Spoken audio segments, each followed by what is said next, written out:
ఎన్నికల్లో వేసే ఈ ఓటు కేవలం ఎమ్మెల్యేలను ఎంపీలను ఎన్నుకునే ఓటు కాదు.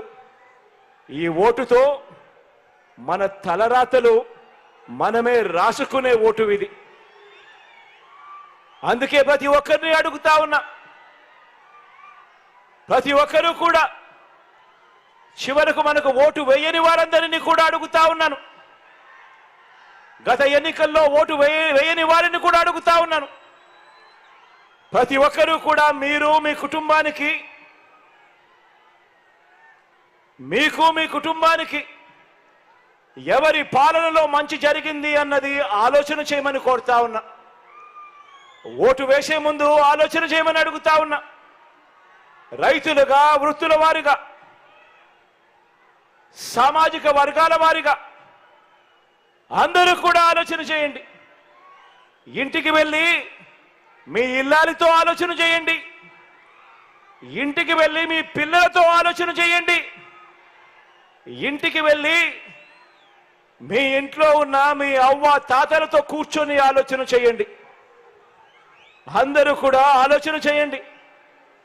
ఎవరి వల్ల, ఎవరి పాలనలో మీ కుటుంబానికి మంచి జరిగింది, మంచి చేసే మనసు ఏ పాలకుడికి ఉంది అని ఇంటికి వెళ్ళి అందరితోనూ మాట్లాడి ప్రతి ఒక్కరూ కూడా ఆలోచన చేయమని కోరుతా ఉన్నా.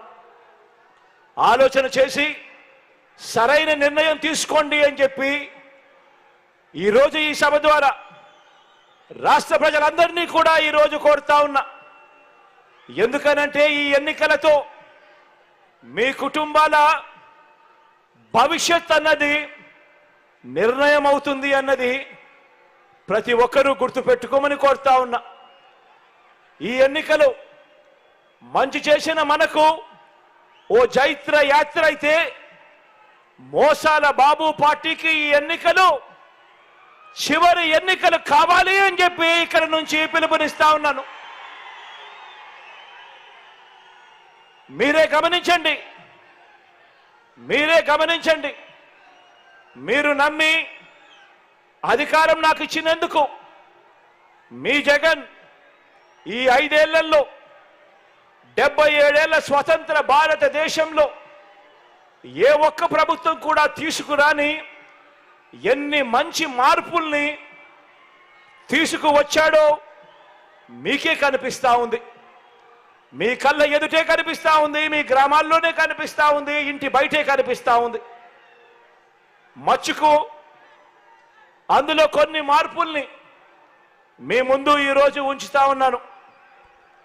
ఈ మార్పులకు ప్రజలంతా కూడా మద్దతు పలకడం ఎంత అవసరమో ఒక్కసారి మీరే గమనించమని చెప్పి కోరుతా ఉన్నాను.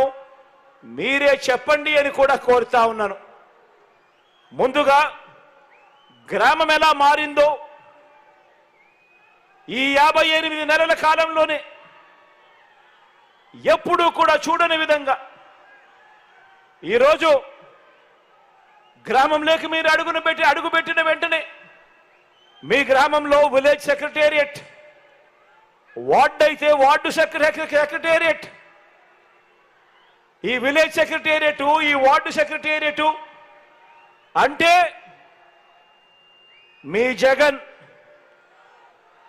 ఎప్పుడు వచ్చాయి అని అంటే ఈ 58 నెలల కాలంలోనే.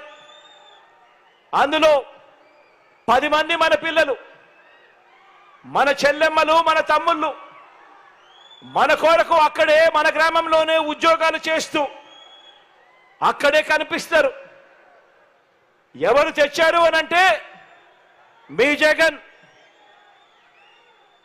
ఇంటికే వచ్చి చిక్కటి చిరునవ్వులతో వాలంటీర్లు అందించే పెన్షన్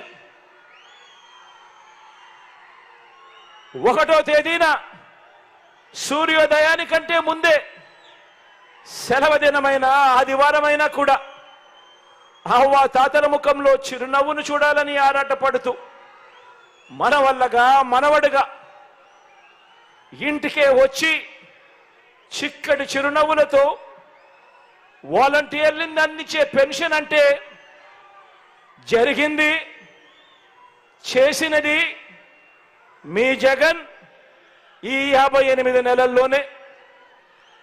లంచాలు లేకుండా వివక్ష లేని పాలన ఎప్పుడు వచ్చింది అనంటే ఈ 58 నెలల కాలంలోనే మీ జగన్ ముఖ్యమంత్రి అయిన తర్వాతనే. అవునా? ప్రతి ఒక్కరూ కూడా ఆలోచన చేయమని కోరుతా ఉన్నా. మరి ఈ పని చంద్రబాబు ఎందుకు చేయలేకపోయాడు? అందరూ ఆలోచన చేయమని కోరుతా ఉన్నా. పౌర సేవలు మన ప్రభుత్వంలో ఎలా మారాయో మీరే చూడండి, మీరే గమనించండి అని కోరుతా ఉన్నా. ఆ విలేజ్, వార్డు, సచివాలయాల నుంచి ఒక 10 అడుగులు ముందుకు వేస్తే చాలు, అదే గ్రామంలోనే మన కళ్ళ ఎదుటే కనిపిస్తుంది ఓ రైతు భరోసా కేంద్రం. అదే గ్రామంలో మరో 4 అడుగులు ముందుకు వేస్తే నాడు నేడుతో మారిన ఇంగ్లీష్ మీడియం స్కూళ్లు కనిపిస్తాయి. అదే గ్రామంలోనే మరో 4 అడుగులు ముందుకు వేస్తే అదే గ్రామంలో విలేజ్ క్లినిక్లు, అక్కడే అదే గ్రామంలో ఓ మహిళా పోలీస్.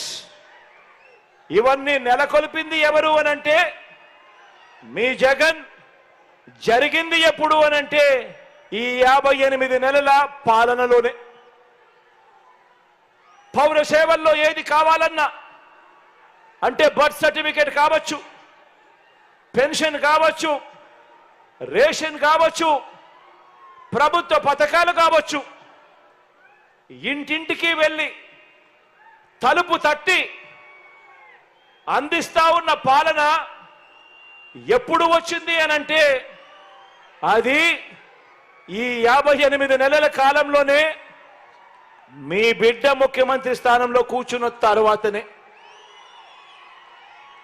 అవునా కాదా? అవునా కాదా? ప్రతి ఒక్కరూ కూడా ఇంటికి వెళ్ళి ఆలోచన చేయండి, నలుగురితో ఆలోచింప చేసే విధంగా చెప్పండి. 2,70,000 కోట్ల రూపాయలు, ₹1,00,000 కాదు, 10 లక్షల రూపాయలు కాదు, ఏకంగా 2,70,000 కోట్ల రూపాయలు బటన్ నొక్కి నా అక్క చెల్లెమ్మల కుటుంబాల ఖాతాల్లోకి ఒక్క పైసా కూడా లంచం లేకుండా, ఎక్కడా కూడా వివక్ష లేకుండా అర్హులందరికీ కూడా పథకాలు అందించినది. గతంలో ఎప్పుడూ చూడని విధంగా, గతంలో ఎప్పుడూ జరగని విధంగా ఈరోజు ఓ అమ్మఒడి, ఈరోజు ఓ ఆసరా, ఈరోజు ఓ చేయూత, ఈరోజు ఓ 0 వడ్డీ, ఈరోజు ఓ విద్యా దీవెన, ఈరోజు ఓ వసతి దీవెన, ఈరోజు ఓ కాపు నేస్తం, ఈరోజు ఓ ఈబీసీ నేస్తం, ఈరోజు ఓ పెన్షన్ కానుక, నేతన్న నేస్తం, మత్స్యకార భరోసా, జగనన్న చేదోడు, జగనన్న తోడు, 31 లక్షల ఇళ్ల పట్టాలు, అందులో 22 లక్షల ఇళ్ల నిర్మాణము, చదువులకు అనుసంధానం చేస్తూ కళ్యాణమస్తు, షాదీ తోఫా సైతం